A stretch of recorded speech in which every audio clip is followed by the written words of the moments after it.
Hey guys, and welcome back to the 10th episode of this Bradford City Road to Glory, where we try to aim to win the FA Cup by only making signings based on data, and the players can only be 24 years or younger.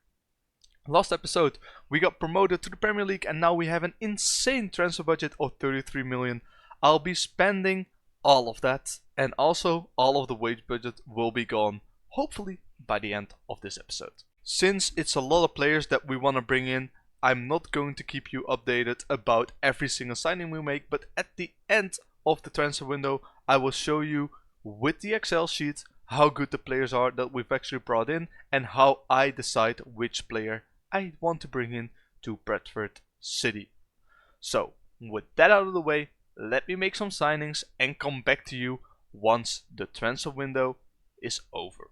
It's the 2nd of September 2026, which means that the transfer window is officially over. We have brought in a lot of players and also sold quite a few off which weren't Premier League ready. So without further ado, let's jump straight into the signings and the sales. Hey, 93.5% of you are not subscribed to my channel yet. Please do consider subscribing, as it really helps me out a ton and it keeps me motivated to make more awesome content. With that out of the way, let's move on to the video. Some of the transfers are noted in the 25-26 season and I will hand on them firstly. First things is that Luca Ashby Hammond left the club on a free after bringing him in. A couple seasons ago he never really developed or became our second goalkeeper. He left to Sheffield United. Then Callum Kavanagh went to Oxford United for 10.75 million. I didn't really want to get rid of him, but I also didn't really want to keep him. We brought him in the League 2 for 58k and now sold him on for 10.7 million, which is absolutely insane, and for that kind of money I was willing to let him go. Then also Deji Eleweri, who we brought in for 350k when we were in League 1, played very well for us, but this season really had a backup role because I brought in some other players. So sold him for a nice little profit for 1.2 million to Barinian. Then Sam Anderson left on loan to Cambridge, just a youngster who needs some playing time, probably won't develop as good anymore as I would expect him to, but might be able to sell him on for some profit. And then Jake Vokins played actually very well for us throughout the years. In that first season he really helped us get into League 1, but now I wasn't really going to use him anymore because also in the Championship we didn't use him. So sold him on to Charlton, 130k profit, which is very nice to see. So Jake Vokins, thank you for your service, but he is out of the club. Then for the players I've brought in, let's start off with one of the biggest sales that we've made in this transfer window, Shane McKevitt. We brought him in from West Brom and I think this is a very good signing. This guy is insanely well rounded and ready for the Premier League, 18 years old, so could still be trained at our club. 6.5 million from Sky Bet Championship side West Brom is an absolute steal.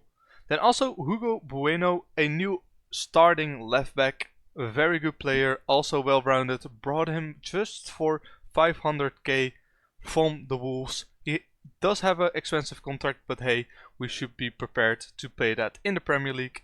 Same thing goes for Mehmet Aydin, also 27k a week, but also a new starting right wing back. Very nice to have him in. Brought him in for 2.1k from Nottingham Forest, who I think, no, they didn't get demoted, so I guess we could just grab him on a very cheap deal, which is nice to see. Then lastly, Kieran Slicker, just a backup goalkeeper since Luca Ashby left. A very okay goalkeeper, just needed a backup, which is very cheap. And then lastly, Matty Pollock, just a backup centre back, 10k a week. Brought him in on a free, so I thought he would fit really nicely. Played a couple of games for Watford last season and I hope that he can fill in the gaps where need be. Played 3 games, 1 goal. Not too bad, 6.6 average rating isn't that good, but let's not expect anything from these players because it is the Premier League. But we're not done there yet. Let's take a look at all the actual sales that I've made in this 27-26 season. Firstly, Danny Amos left the club. He was a backup left back, wasn't really Premier League ready, so I let him go. Aidan Barry never really got to play for us a lot, was quite a decent player, but managed to sell him on for 175k. Gene Kennedy brought him in as a backup for Smallwood in the beginning, but now just managed to sell him on to Yeovil because he never really developed as I would like him to. Then Kieran Morrison got loaned out again, and the same goes for Syrian Phelan, who is a wonder kid from our own youth intake. Then Finn Cousin Dawson loaned this guy out a couple of times and now managed to sell him on because he wasn't Premier League ready either. And then lastly, Jack Phil, he actually didn't want to leave at first, but then he wanted a new contract. I wasn't going to give it to him because he wanted 15k a week. So managed to sell him on to Millwall for 800k, which is a very good deal. Because we sold Kavanagh, we had 10 more million to spend, and I did try to spend that all. Firstly, we brought in Matthias Abaldo, who is going to be a backup inside forward for us, and look at this guy, technically very good and physically also alright, mentally could still improve, but just for 2.1k I think this guy is a very good player just for the Premier League. Then Christian Solis, who we brought in on a free. He was released I think from Norwich, yes he was. Norwich are currently in the Championship, so he wanted to stay in the Premier League, brought him in on a free because Norwich released him. He's on 30k a week, so pretty expensive, but hey, he should be worth it. Then Malachi Boateng, who I actually brought in as a backup, but this guy already played a couple of games and isn't doing too bad. Also brought him in on a free after he got released by Crystal Palace.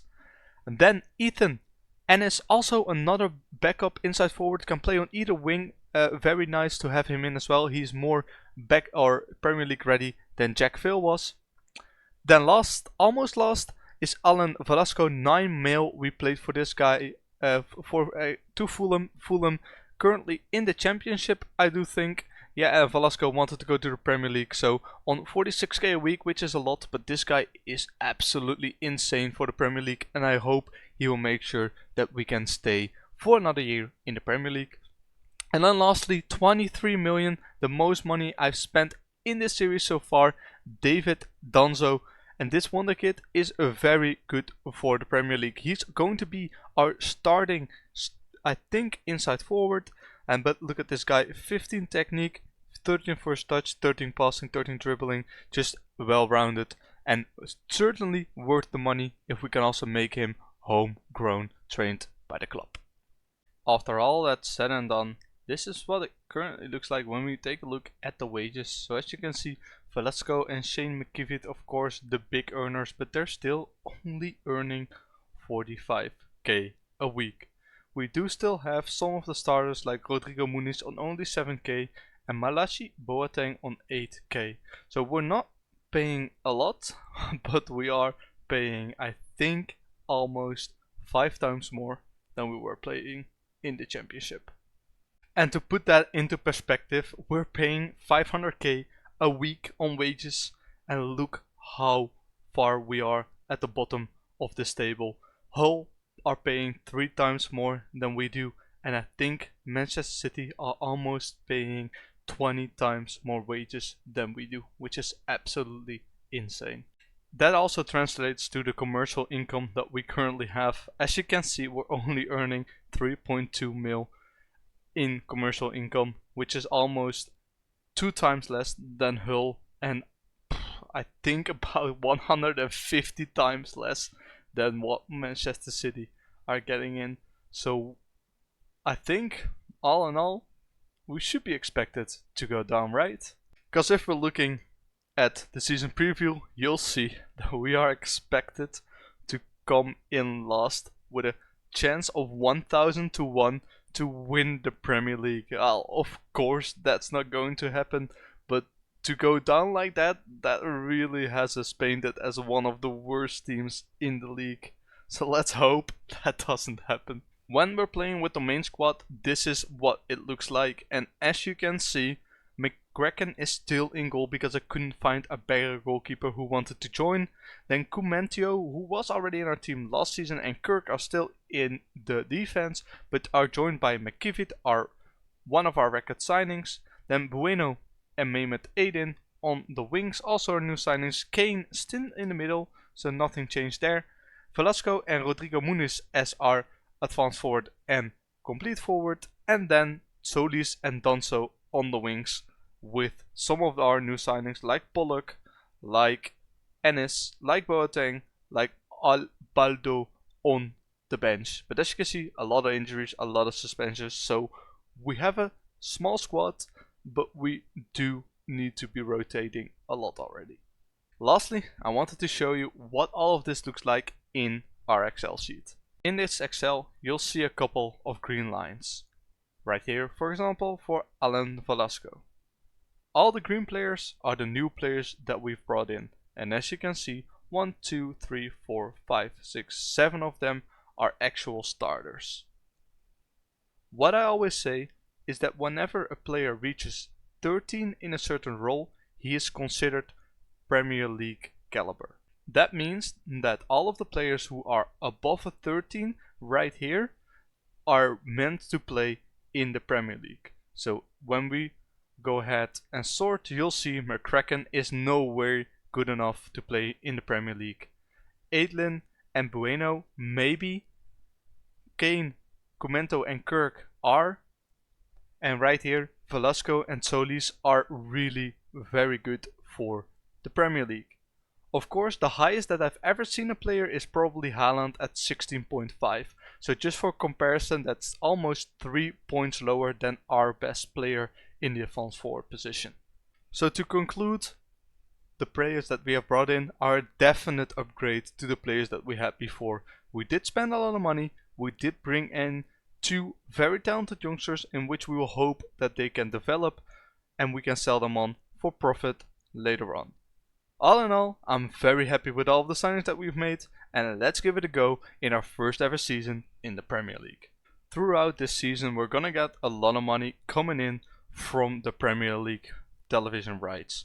With that money, I'm gonna try to upgrade our training facilities throughout this season and make sure that they are on par for the Premier League level. The same goes for our staff, because as you can see, currently we're doing very poorly. When it comes to the coaching, we're doing good, but when it comes to the scouting, we should be doing a lot better. Anyway, that's also going to be it for this episode of the Football Manager 24 Road to Glory with Bradford City. I do hope you've enjoyed. If you've enjoyed, don't forget to leave a like and subscribe down below, as it helped me out a ton.